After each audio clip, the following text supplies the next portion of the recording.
नमस्कार, मैं हूं अमित चौरसिया और आप देख रहे हैं हमर गोठ, जो वीआईपी की विशेष पेशकश है। इसमें हम समसामयिक, सामाजिक और राजनीतिक मुद्दों पर बात करें और इस समय चूंकि छत्तीसगढ़ में एक तरह से चुनाव का ऐलान हो चुका है, 7 और 17 नवंबर को मतदान होना है, तो ऐसे में कहीं न कहीं अब सिर्फ चुनाव की बात होगी यानी कि राजनीति की। तो ऐसे में छत्तीसगढ़ में हर कोई चुनावी मोड में आ चुका है। बात कांग्रेस की करें, कांग्रेस इस समय सत्ता में है और जिस तरीके से मुख्यमंत्री भूपेश बघेल यहाँ से अभी सीडब्ल्यूसी की बैठक में शामिल होने के लिए इस समय दिल्ली में है।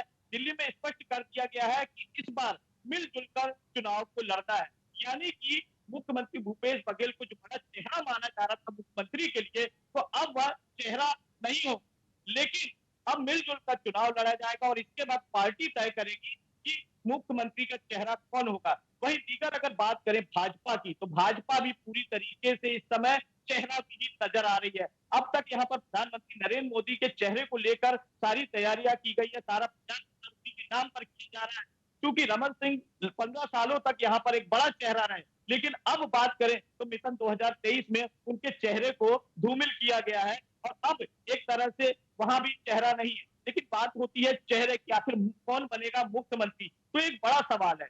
हम बात करते हैं कि दोनों ही पार्टियों के प्रवक्ता क्या कहते हैं, मुख्यमंत्री उनकी पार्टी से कौन सा चेहरा होगा।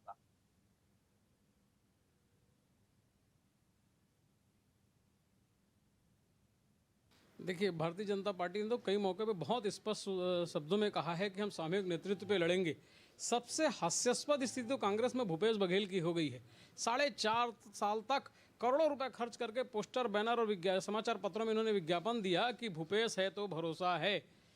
चुनाव के 4 महीने पहले कांग्रेस के केंद्रीय नेतृत्व ने सीधा वहीं से नियुक्ति कर दी उप मुख्यमंत्री जी की, और उस दिन से यह तय हो गया कि भूपेश बघेल के चेहरे पर इनके केंद्रीय नेतृत्व को भरोसा नहीं है, इसलिए इन्होंने उप मुख्यमंत्री घोषित किया है। फिर इनकी प्रभारी शैलजा जी आई, उन्होंने फिर कहा कि सामूहिक नेतृत्व पर लड़ेंगे। जब दीपक बैज जी नए प्रदेश अध्यक्ष बने तो उन्होंने कहा नहीं, हम भूपेश जी के चेहरे पर लड़ेंगे। यही अंतर कलह कांग्रेस की खासियत है और इसी अंतर कलह का परिणाम है कि वे आज तक टिकट बांट नहीं पाए हैं। हम तो लगातार सवाल उठाते रहे ना कि भूपेश बघेल और उनके 71 विधायकों के प्रदर्शन बहुत खराब हैं। अगर इनके प्रदर्शन अच्छे हैं तो इन 71 विधायकों को अभी तक प्रत्याशी क्यों घोषित नहीं कर देते। और दूसरी बात रही, भूपेश के चेहरा अब दागदार हो चुका है, चाहे वो कोयले की दलाली से दागदार हुआ हो, चाहे शराब की बदबू से दागदार हुआ हो, चाहे युवाओं के सपने महादेव सट्टा से दागदार हुआ हो। अब भूपेश है तो भरोसा प्रदेश की जनता और कांग्रेस के केंद्रीय नेतृत्व को नहीं रह गया है। देखिए, भाजपा ना कैडर बेस्ड पार्टी है। यहाँ पे सारा कुछ विधायक दल तय करता है। चुनाव में जितने भी वरिष्ठ और युवा जोश दोनों का समन्वय से टिकट दिया गया है। चुनाव भारतीय जनता पार्टी के पक्ष में आने के पश्चात बैठक होगी। बैठक में किसे नया नेता चुना जाएगा ये आने वाला भविष्य बताएगा। देखिए, भारतीय जनता पार्टी कभी दावा कर रही थी कि वो नरेंद्र मोदी जी के चेहरे पर छत्तीसगढ़ में चुनाव लड़ेंगे। फिर उन्होंने नरेंद्र मोदी जी के चेहरे से भी किनारा कर लिया और फिर उसके बाद तय किया कि हम बिना चेहरा के चुनाव लड़ेंगे। इससे समझ में आता है कि भारतीय जनता पार्टी के पास प्रदेश में ना तो नेता है, ना नेतृत्व करता है, ना कार्यकर्ता है, ना चुनाव लड़ने योग्य प्रत्याशी है। जिस प्रकार से भारतीय जनता पार्टी ने 15 साल के भ्रष्टाचार के, कमीशन खोरी के जो आरोपी हैं उनको प्रत्याशी बनाए हैं, भाजपा के वो सांसद जो खोटा सिक्का साबित हो गया है, जिन्होंने एक सांसद होने का दायित्व कभी निर्वहन नहीं किया, उनको प्रत्याशी बनाया है। इससे समझ में आता है कि भारतीय जनता पार्टी इस प्रदेश में चुनाव लड़ने योग्य नहीं है और बहुत बुरी तरीके से परास्त हो रही है। भाजपा 10 अंक तक अगर कहीं विधानसभा जीत जाए, बड़ी बात होगी। तो बिल्कुल आपने सुना किस तरीके से कांग्रेस के प्रवक्ता स्पष्ट कर रहे हैं कि 10 अंक तक अगर भाजपा पहुंच जाए तो बड़ी बात होगी। वहीं अगर दूसरी तरफ बात करें तो सीधे तौर पर मुख्यमंत्री भूपेश बघेल को भाजपा भी नकारती आ रही है। उनके जो प्रवक्ता हैं वो स्पष्ट तौर पर कह रहे हैं कि अब ये चेहरा नहीं होगा और निसंदेह जिस तरीके से सीडब्ल्यूसी की बैठक में यह तय हुआ है कि मिलजुल कर चुनाव लड़ना है, क्योंकि दूसरी पारी, एक बड़ी पारी इस बार खेलनी है और दूसरी बार सत्ता तक पहुंचना एक बड़ी चुनौती कांग्रेस के भी समक्ष है, क्योंकि जिस तरीके से यहाँ पर 5 साल पहले यहाँ पर उन्होंने वर्ष 2018 में एक इतिहास रचा था। 67 सीटों के साथ वह एक बड़ी पार्टी बनकर उभरी थी और जिस तरीके से उन्हें पूर्ण बहुमत के साथ सत्ता पर पहुंचे थे और उसके बाद 15 साल का जो स्वर्णिम कार्यकाल था भाजपा का, उसे खत्म किया था। तो इस बार उन्होंने जिस तरीके से 71 नहीं बल्कि 75 प्लस का लक्ष्य रखा है कि 75 प्लस सीटों के साथ हम पूरी सरकार दूसरी बार बनाने जा रहे हैं। वहीं बात करें मुख्यमंत्री के चेहरे की, तो कौन बनेगा मुख्यमंत्री, ये आने वाला समय बताएगा, क्योंकि मतदान 7 और 17 नवंबर को होना है। पहले चरण में 20 सीटों पर मतदान होने हैं, जिसमें कि बस्तर और राजनांदगांव की सीटें शामिल है, और बस्तर की जो 12 सीटें हैं, वहां से सत्ता का रास्ता जाता है। जो भी पार्टी यह सत्ता का रास्ता चुनती है, तो कहीं ना कहीं उन 12 सीटों को उन्हें जीतना होगा और उसके रास्ते ही सत्ता तक पहुंचना होगा। अब देखना यह होगा कि किस पार्टी को इस बार बस्तर चुनता है, जंगल में कमल खिलता है या पंजा अपना रंग दिखाता है। तो ऐसे में कहीं ना कहीं कांग्रेस और भाजपा पूरी तरीके से बस्तर पर फोकस करती हुई नजर आ रही है। बात करें यहाँ पर मुख्यमंत्री की चेहरे की, तो यहाँ पर भाजपा भी इस बार चेहरे को पूरी तरीके से नकारती नजर आ रही है। प्रधानमंत्री नरेंद्र मोदी का चेहरा इस बार सामने रखा गया है। कई चेहरे यहाँ पर भाजपा की तरफ से रखे गए। अरुण साव है एक बड़ा चेहरा, नारायण चंदेल नेता प्रतिपक्ष है। अगर बात करेंगे यहाँ पर, अब लता उसेंडी जो कि यहाँ पर राष्ट्रीय उपाध्यक्ष बना दी गई है, सरोज पांडे को राष्ट्रीय उपाध्यक्ष बना दिया गया। ऐसे में बड़े चेहरे, तो यहाँ पर अब हम अपने प्रवक्ताओं के पास चलते, जो खास मेहमान इस समय हमारे साथ जुड़े हुए हैं, सत्ता पक्ष से सत्य प्रकाश सिंह जी हैं, जो प्रवक्ता हैं कांग्रेस के। हम उनका स्वागत करते हैं अपने डिबेट कार्यक्रम में। और इसके साथ ही भाजपा से जुड़े हुए हैं हमारे एतराम साहू, जो कि भाजपा के प्रवक्ता, हम उनका भी स्वागत करते हैं। सबसे पहले मैं सत्य प्रकाश जी आपके पास आना चाहूंगा, क्योंकि आप सत्ता में हैं और सत्ता में रहते हुए सीडब्ल्यूसी की बैठक में मिलजुल कर चुनाव लड़ने की बात कही गई है। तो क्या माना जाए, क्या मुख्यमंत्री भूपेश बघेल इस बार मुख्यमंत्री का चेहरा नहीं होंगे? देखिए अमित जी, आपने थोड़ा जो बात बोली ना कि बैठक में बोला गया कि मिलजुल के चुनाव लड़ना, मुख्यमंत्री चेहरा नहीं, ये थोड़ा आपने उसको मिसकोट कर दिया। मिलजुल के कहने का मतलब एक व्यक्ति चुनाव नहीं जिताता है, ये एक व्यक्ति चुनाव मैदान में नहीं उतरता चुनाव लड़ने के लिए, पूरी पार्टी लड़ती है, पूरा संगठन लड़ता है, पूरे कार्यकर्ता मिलजुल के चुनाव में उतरते हैं और चुनाव जीतते हैं। तो उस तौर पर बोला गया। देखिए जैसे हमारे पास मुख्यमंत्री चेहरा है, मुख्यमंत्री जी की विकास की योजनाएं हैं, मुख्यमंत्री जी ने जो काम किया 5 साल में वो हमारे पास है। आगे भी एक लोकतांत्रिक प्रक्रिया है, विधायक दल की बैठक तो उस समय भी होगी, क्योंकि हम बीजेपी जैसे नहीं है ना हेलीकॉप्टर वाले मुख्यमंत्री को उतर जाते हैं। अब यूपी बात कर लीजिए, उत्तराखंड की बात कर लीजिए, इनको तमाम ऐसे उदाहरण है, हरियाणा की बात कर लीजिए, मैं ज्यादा नहीं जाऊंगा। तो वहाँ वैसा चलता होगा। हमारे लोकतांत्रिक प्रक्रिया है, हमारा मुख्यमंत्री चेहरा है भूपेश बघेल, उसके बाद भी एक लोकतांत्रिक प्रक्रिया होती है, हर विधायक को बुलाया जाता है, विधायक दल की बैठक होती है, उसमें नाम तय होता है। मगर अभी भी मैं बोल रहा हूँ, वो विधायक भी, जितने विधायक पहले भी थे और अभी भी होंगे, वो भूपेश बघेल जी का ही नाम करेंगे। देखिए हमारे पास चेहरा है, पिछले 5 साल का चेहरा है, 5 साल की योजनाएं हैं, 5 साल का काम है, जनता के अंदर जो समर्थन बढ़ा है, जो प्यार बढ़ा है, वो दिखता है। आप चुनाव देख लीजिए, लोकल बॉडी चुनाव देख लीजिए, तो इसलिए सबसे बड़े प्रश्न चिन्ह तो बीजेपी के पास है। तो उनके पास कौन है? 15 साल जो रमन सिंह जी थे, जिनके साथ उन्होंने मलाई खाए, जिनके साथ रसगुल्ले खाए, हलवा खाया, आज उनको किनारे करके बैठा रखे। तो सबसे बड़ा प्रश्न चिन्ह तो उनके पास है। देखिए मैं तो एक ही बात बोलूंगा, ना बीजेपी के पास चेहरा है, ना नियत है, ना नीति है। ये वैसे बारात लेके घूम रहे हैं जिसका दूल्हा नहीं है, ऐसे बारात लेके घूम रहे हैं जिसका दूल्हा है नहीं, और मैदान में उतर रहे हैं, शादी करने उतर रहे हैं, मगर इनके पास दूल्हा है नहीं। हालात देखिए, एक और मैं बोलूंगा, इनकी सीटों की बात कर लीजिए, जो टिकट जो इनको जारी हुई है, सभी कैंडिडेट वो है भ्रष्टाचारी हो, उसको उन महिला के खिलाफ जिनका अपराध हो, तमाम जो जिनको कांड किए हो, गर्भाशय कांड से लेकर अठोरा कांड, ऐसे तमाम ऐसे लोग हैं जिन्होंने सिर्फ और सिर्फ 15 साल में ठगा है छत्तीसगढ़ की जनता को और सिर्फ भ्रष्टाचार किया। जिसने ये पूरा, मैं बोलूंगा कि एक छत्तीसगढ़ की जनता के सम्मान को ठेस पहुंचाने का काम किया बीजेपी ने। उन्हीं लोगों को फिर से टिकट देके, जिसको कभी ना कभी बहुत बुरी तरह नकारा गया था छत्तीसगढ़ की जनता के द्वारा। देखिए मैं एक ही बात बोलूंगा, हमारी योजना है, हमारे मुख्यमंत्री का चेहरा 75+ के साथ हम आपकी सरकार में आएंगे।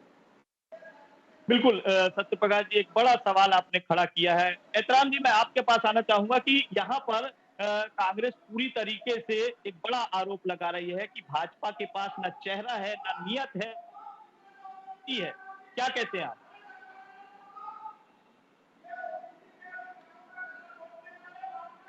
पार्टी और भारतीय जनता के पास रीति, नीति, नियत सब है। और भारतीय जनता पार्टी पूरे कार्यकर्ताओं को एक परिवार के रूप में लेकर कार्य करती है, और कांग्रेस एक परिवार को पार्टी मानती है, ये तो सत्य है। और अभी सत्य प्रकाश जी कह रहे थे कि इनके पास नेता है, कभी भूपेश बघेल को इन लोग नेता मान लेते हैं, कभी इनके हाईकमान बोलती है कि सब मिलकर चुनाव लड़ो फिर तय करेंगे। भारतीय जनता पार्टी ऐसा नहीं बोलती। भारतीय जनता पार्टी के पास चेहरा कमल फूल का है, और भारतीय जनता पार्टी के सारे योग्य नेता हैं जो मुख्यमंत्री बन सकते हैं। पर भारतीय जनता पार्टी के विधायक दल के नेता और हमारे प्रदेश नेतृत्व और शीर्ष नेतृत्व ये तय करेगी कि भारतीय जनता पार्टी इस सरकार में कौन मुख्यमंत्री बनेगा। ये हमारा लोकतांत्रिक पार्टी लोकतांत्रिक तरीके से तय करते हैं, इनके पार्टी की तरफ से थोपा नहीं जाता।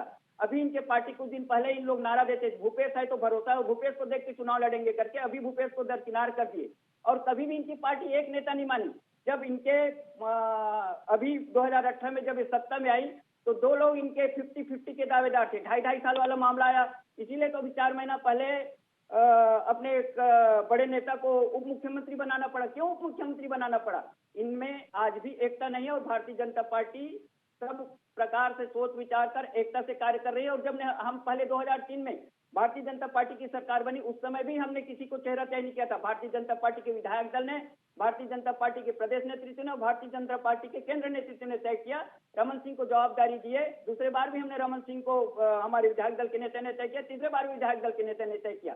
तो भारतीय जनता पार्टी लोकतांत्रिक तरीके से कार्य करती है और ये झूठे वादे लेकर 36 झूठे वादे लेकर तो आ गई है।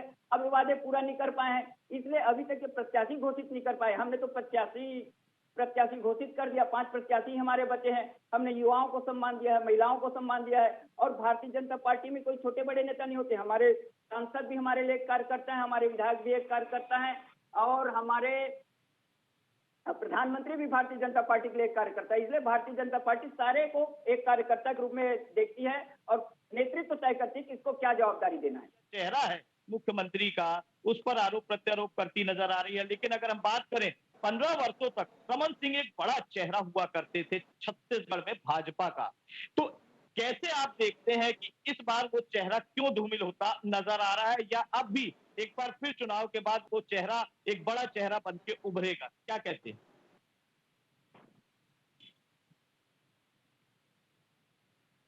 जी अमित जी।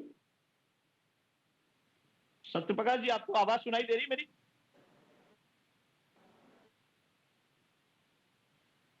मेरे से सवाल है। सत्यप्रकाश जी, एक बड़ा चेहरा मुख्यमंत्री ये रमन सिंह हुआ करते थे, पूर्व मुख्यमंत्री डॉक्टर रमन सिंह। 15 वर्षों तक उनका स्वर्णिम कार्यकाल था, एक बड़ा चेहरा होते थे। लेकिन अगर बात करें इस बार प्रधानमंत्री को चेहरा बनाया गया है मिशन 2023 में, तो क्या कारण है? आखिर भाजपा क्यों ऐसा कर रही है? क्या कहते हैं आप? देखिए अमित जी, सबसे बड़ी बात तो ये है कि जैसे मैंने बोला उस 15 साल में इतने कमीशन खोले, भ्रष्टाचार हुआ है। अमित जी, आपने वो वीडियो देखा होगा जिसमें रमन सिंह जी बोलते हैं कि आप कमीशन खोरी छोड़ दिए तो हमारी सरकार आ जाएगी। तो इतने इन्होंने भ्रष्टाचार किया, कमीशन खोरी किया। और ये बात कर रहे थे महिलाओं के सम्मान की। अरे रमन सिंह जी के नाक के नीचे उनको ओएसडी एक नाबालिग के साथ दुष्कर्म करता रहा और उसको एफआईआर दर्ज नहीं होती है। हमारी सरकार आती है तो एफआईआर दर्ज होती है। युवाओं की बात कर रहे हैं, अरे युवाओं को कभी सीधी भर्ती नहीं दिया, उसके अंदर घोटाले किए। इतने बेरोजगारी तो 22% था, आज बेरोजगारी 1% से भी कम है। तो इनके समय में क्या हालत है। मैं और महिला अपराध की बात 5वें नंबर पे था छत्तीसगढ़, आज 15वें नंबर पे है छत्तीसगढ़। तो इनके समय ना युवा यहाँ पे संतुष्ट था, ना महिलाओं के साथ यहाँ पे सम्मान मिलता था, ना यहाँ तक आदिवासी को तो इन्होंने जेलों में डाला फर्जी केस लगा के। 1700 से ज्यादा आदिवासियों के हमने 42 एकड़ जमीन वापस दिलाई, अपने व्यापारी बंधुओं के लिए उनसे हड़प के वापस दिए। तो देखिए 15 साल में सिर्फ और सिर्फ कमीशन खोरी, भ्रष्टाचार, आदिवासियों के साथ अत्याचार और महिलाओं के साथ अत्याचार सिर्फ यही किया है, जिसकी वजह से 14 पे गए। और रमन सिंह जी को इसीलिए ये बीजेपी जो लोग हैं, वरिष्ठ नेता है, वो आगे नहीं कर रहे क्योंकि उनको मालूम है कि जनता भूली नहीं है। और जैसे रमन सिंह का नाम आएगा कि मुख्यमंत्री चेहरा होगा भाजपा का, तो ये 14 की जगह ये 0 पे भी जा सकते हैं। 1-2 सीट मिल जाए बहुत बड़ी बात हो जाएगी। तो ये यही कारण है कि वरिष्ठ नेता भी देखिए, आप जितनी उन्होंने चुनाव समितियां भी बनाई है, आप देखिए रमन सिंह को कहाँ उन्होंने अध्यक्ष बनाया होगा या समन्वयक बनाया होगा, कहीं नहीं बनाया। सिर्फ और सिर्फ उस समय 15 साल मलाइक है। अब उनको किनारा किया जा रहा है, पोस्टरों में नहीं रखा जा रहा है। हालात ये है कि अब तो मोदी जी में किनारा कर रहे हैं। जो व्यक्ति यहाँ पर बीजेपी लोग बोलते थे मोदी के चेहरे पे चुनाव लड़ेंगे, अब बोलते हैं सामूहिक चुनाव लड़ेंगे। तो इनको ये भी मालूम चल गया कि कर्नाटक में मोदी जी के चेहरे पे गए थे, वहाँ क्या हाल हुआ है, तो वही हाल यहाँ होगा छत्तीसगढ़ में, इसलिए मोदी जी के चेहरे से भी डर रहे हैं। अब इनको एक छोटा सा उदाहरण एक और देता हूँ, एमपी में भी देख लीजिए इनकी हालत क्या है। शिवराज सिंह चौहान मुख्यमंत्री होते हुए उनका चेहरा नहीं सामने लेके आ रहे हैं। तो वही हाल जो रमन सिंह जी का यहाँ था, वहाँ शिवराज सिंह चौहान का होगा। तो धीरे धीरे देखिए जनता जो है अब सवाल करने लगी, महंगाई पे, बेरोजगारी पे। अब काला धन की बात किए थे, पेट्रोल डीजल 30-40 रुपए मिलेगा उसकी बात किए थे। अब वो सवाल जो कर रही है, इसीलिए ये बात है इधर की उधर धर्म जाति में लड़ाने की बात करती है। अब जनता जागरूक होगी। अब धीरे धीरे इनके मैं बोलूंगा बोरिया बिस्तर बनना चालू हो गया बीजेपी का, धीरे राज्यों से होते हुए अभी अगले साल केंद्र तक जाएगा। और यही मैं बोल रहा हूँ, फिर से बोल रहा हूँ, रमन सिंह जी का सिर्फ और सिर्फ कमिश्नर को भ्रष्टाचार इन्होंने किया है, इसकी वजह से मुख्यमंत्री चेहरा नहीं है। और अभी भी इनकी हालत ऐसी है, जितने टिकट इन्होंने अभी वितरित किया 85 सीट, सबके सिर्फ ऐसे ही लोग हैं जो सिर्फ और सिर्फ कमीशन खोरी, भ्रष्टाचार के बड़े बड़े कांड किए। जहाँ की जनता भूली नहीं है, इनको फिर से सबक सिखाएगी। पिछली बार भी सबक सिखाई थी 14 पे, इस बार 4 पे ले जाके इनको सबक सिखाएगी।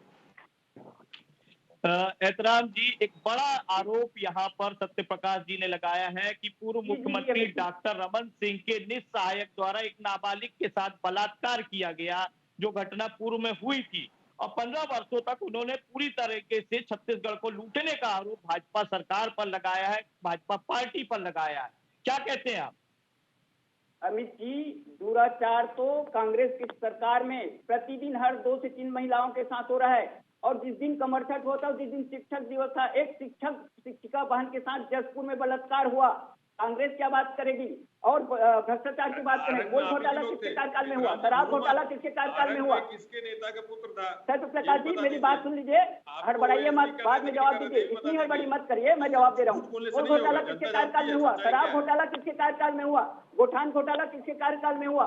और महिला बहनों की बात करें, 22 समूह के बहनों को काम से निकाल के 22,000 समूह बने, 3 लाख परिवार को काम से निकाला है। भ्रष्टाचार की बातें करें, युवाओं की बातें करें, अभी केसी घोटाला क्या हुआ? आदिवासी भाई लोग अभी जब विधानसभा सत्र के आखिरी कार्यकाल में आदिवासी भाई लोग नग्न प्रदर्शन किए इनकी सरकार के खिलाफ। और जो 12 जाति थे, अमित जी, 12 जाति वाले थे, इनको इनके सरकार में, केंद्र में सरकार थी, उन 12 जातियों के मात्रा त्रुटि को नहीं सुधार पाए। ये युवाओं के साथ यूपीएससी में क्या घोटाला किए? सत्य प्रकाश जी जवाब दीजिए ना। 15 साल कार्यकाल में आपको याद नहीं आया? हमारी सरकार आई है तब हमने पत्र लिखा, मुख्यमंत्री ने पत्र लिखा उसको एससी में डालने के लिए। आपके 15 साल में काम नहीं हो पाया था। कौन लेता है? व्यापम के परीक्षा लेता है, व्यापम परीक्षा लेता है, पीएचक्यू रिजल्ट जारी करता है, और 99 लोग बगैर परीक्षा दिए पास हो जाते हैं। ऐसे घोटाला करने वाली सरकार है। अभी शिक्षकों के ट्रांसफर में कैसा घोटाला हुआ? पदोन्नति में कैसा घोटाला हुआ?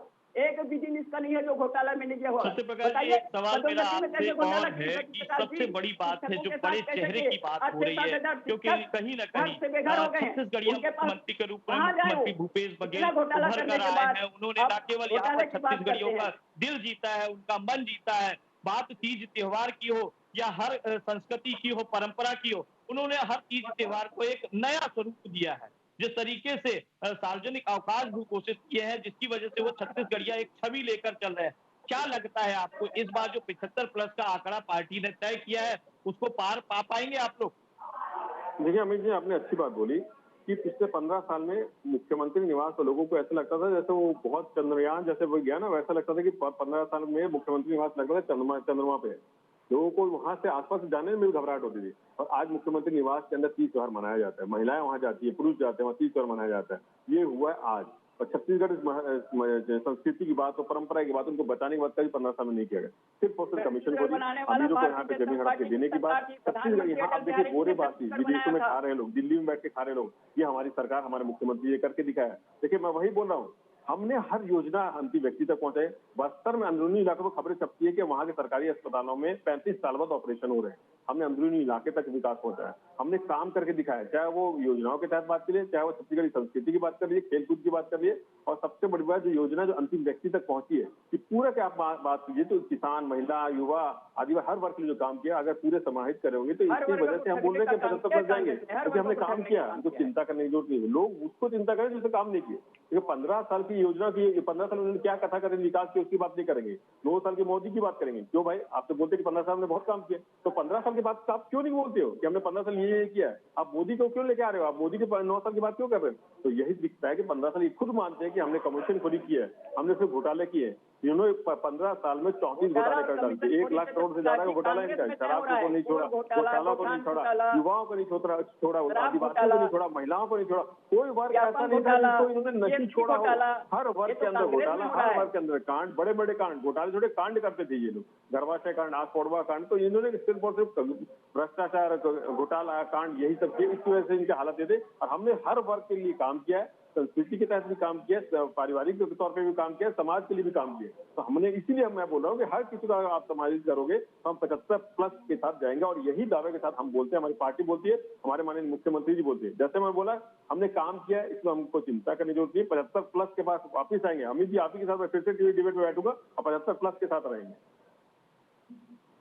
बिल्कुल बिल्कुल, 75 प्लस के साथ आप साथ में आएंगे और एक बार पुनः दोबारा सरकार बनेंगे, निसंदेह हमारी शुभकामनाएं आपके साथ है। लेकिन जिस तरीके से अगर हम बात करें चेहरा कौन होगा, क्योंकि कहीं ना कहीं चेहरे की बात हो रही है, और जिस तरीके से भूपेश है तो भरोसा है ये पिछले 2.5 साल का जो सीएम की एक बात बीच में आई थी और 2.5 साल के सीएम का, जैसे टीएस बाबा जी का और इनके बीच जो एक 2.5 साल की बात कही गई थी, तो उसको आप किस तरह देखते हैं? क्योंकि इसी वजह से कहीं इस बार चेहरे बदलने की बात तो नहीं हाईकमान कर रहा है? देखिए, प्रकाश। ये ढाई ढाई की बात है, ये सिर्फ मीडिया में चलती है। ये अंदरूनी तौर पर कुछ ऐसी बात नहीं होती, चाहे वो आलाकमान की बात कर ली, चाहे प्रदेश की बात कर ली। देखिए, आपने कुछ दिन पहले देखा होगा, हमारे टीएस सिंहदेव जी पाटन विधानसभा में गए थे, कार्यकर्ताओं सम्मेलन किया, तो वहां उन्होंने बोला था कि इनको विधायक बना के जिताना और फिर से मुख्यमंत्री बनाना है। तो कहीं पे भी कोई ऐसा अंतर्कल है ही नहीं। भाई टीएस सिंहदेव जी पहले जो जयपुरी की जोड़ी थी, वो खुद बोलते कि आप काका बाबा की जोड़ी है।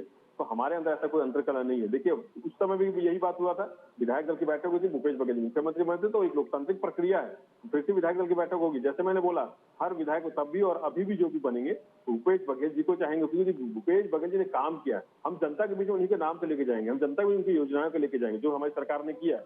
वही मैं बोला, और कई बार चर्चा नहीं चीज में अपने आप लोगों को बाइट दिया है कि मुख्यमंत्री चेहरा भूपेश बघेल है, तो इसमें संदेह कहाँ की बात है? अब जैसे मैंने बोला, टीएस सिंहदेव जी खुद बोलते हैं आप बाबा काका की जोड़िए, तो ये अंतरकला क्या है उनसे पूछिए। आपको भी और अमित जी मालूम है कि इनके प्रदेश कार्य में पिछले एक हफ्ते में क्या हुआ है। वहां के जो स्टाफ उनके छतों पर जाकर जान बचानी पड़ रही है। मंडवे जी गाड़ी से नहीं उतर पा रहे हैं। राजेश मोड़ा जी जब मोदी की सभा होती है तो बारिश में कहाँ बैठे रहते हैं। तो अंतरकला कितना, 21 सीटों के अंदर चल रहा था पहली लिस्ट पे, दूसरी में भी चल रही है। और सुनने में तो ये आ रही है, मैं व्यक्तिगत तौर पर बोल रहा हूँ, तो सुनने में ये आ रही, मीडिया से खबरें पता चल रही है कि जो टिकटें जो जारी है उसमें भी 10-12 टिकट वापस कट सकती है। जिनको अलॉट कर दी गई टिकटें बढ़ गई, उसमें फिर से 10-12 सीट कम हो सकती है, नए लोगों से मौका दिया जा सकता है। तो ये हालात उनके यहाँ, हमारे यहाँ हालात है नहीं। हमारे यहाँ लोकतांत्रिक प्रक्रिया ब्लॉक लेवल से जिला लेवल पे, प्रदेश लेवल पे ऐसे नाम मंगाए गए थे, उसी हिसाब से टिकट वितरण भी होगा। हमारे यहाँ हालात होते नहीं है, इनके दिख रहे हैं। एक हफ्ते में क्या उनके कार्यालय पे हुआ, फिर से वही बोलूंगा, इनके पास भूपेश बघेल जी के सामने है ही नहीं कोई। भूपेश बघेल जी के सामने कौन प्रश्न चिन्ह, इनको भी मालूम है कि है कोई नहीं है। इनसे अगर ऑफ कैमरा बात करते हैं, इतराम जी भी बात मानेंगे कि भूपेश बघेल जी के सामने है कोई नहीं। तो इनको मालूम है। मैं तो एक ही बात बोलूंगा कि भूपेश बघेल जी के सामने कौन, यही बता दे बस। छोटा सा सवाल है, छोटा सा नाम ही को बता कांग्रेस सफेद झूठ बोल रही है अमित जी। बिल्कुल एतराम जी, एक छोटा सा सवाल है, छोटा सा ये कहा गया है कि आखिर भूपेश बघेल के सामने भाजपा से कौन सा चेहरा होगा? ये एक बड़ा सवाल भी इसे माना जा सकता है, क्योंकि जिस तरीके से प्रधानमंत्री नरेंद्र मोदी, अमित शाह और लगातार पूरे भाजपा के जो केंद्रीय कार्यालय के सारे नेता इस समय बस्तर पर फोकस करते नजर आ रहे हैं, छत्तीसगढ़ पर फोकस करते नजर आ रहे हैं। क्या डबल इंजन की सरकार क्या ऐसा न मिलाएगी कि जो 5 बरस का जो सूखा पड़ा है भाजपा में, वो इस बार दूर होगा? एतराम जी। अमित जी, अभी हमारे सत्य प्रकाश जी बोल रहे थे कि सफेद झूठ बोल रहे हैं वो। अमित जी, सत्य प्रकाश जी पूरा झूठ बोल रहे हैं। आप मीडिया के ऊपर थोपिए। 2.5 साल वाला मामला खुद इनके नेता लोग बोले कि 2.5 साल वाला मामला था। टीएस सिंहदेव जी खुद बोले 2.5 साल वाला मामला था, और ये झूठ बोल रहे हैं, झूठ बोलने का काम कर रहे हैं। और मीडिया के ऊपर थोपिए। हमारे सरकार के डबल इंजन की, तो हम मोदी के नेतृत्व का भारतीय जनता की बोलने से यही मैं बोल रहा हूँ, बिना कुछ सिर पैर की बात करेंगे। चुनाव नजदीक आया तो कुछ भी बोलना है, मीडिया में बने रहना है। अरे आप बात कीजिए तथ्य के साथ, आपको आरोप नहीं लगाना तो तथ्य के साथ आरोप लगाइए। बिना बयान के, जैसे मैं बोला, अमित जी को लगा देता हूँ 6,000 करोड़ में घोटाला कर दिया। बोलने में 6,000 10,000 करोड़ हो जाएगा, अमित जी को आरोप लगा देता हूँ।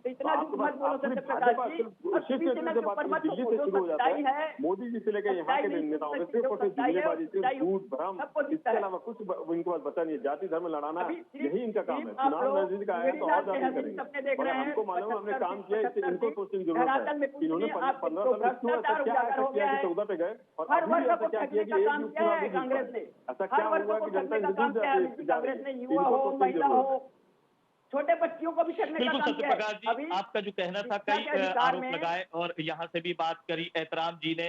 हम आपका बहुत बहुत धन्यवाद करते हैं। सत्य प्रकाश जी कांग्रेस के प्रवक्ता थे, हम उनका धन्यवाद करते हैं। साथ ही एतराम जी, आपका बहुत बहुत धन्यवाद करते हैं, आपने डिबेट में हमारे साथ सहभागिता की। और बात हो रही है जिस तरीके से मुख्यमंत्री के चेहरे की बात हो रही है यहाँ पे, कि दोनों ही पार्टियां इस समय असमंजस की स्थिति में, छत्तीसगढ़ में मुख्यमंत्री का चेहरा कौन होगा।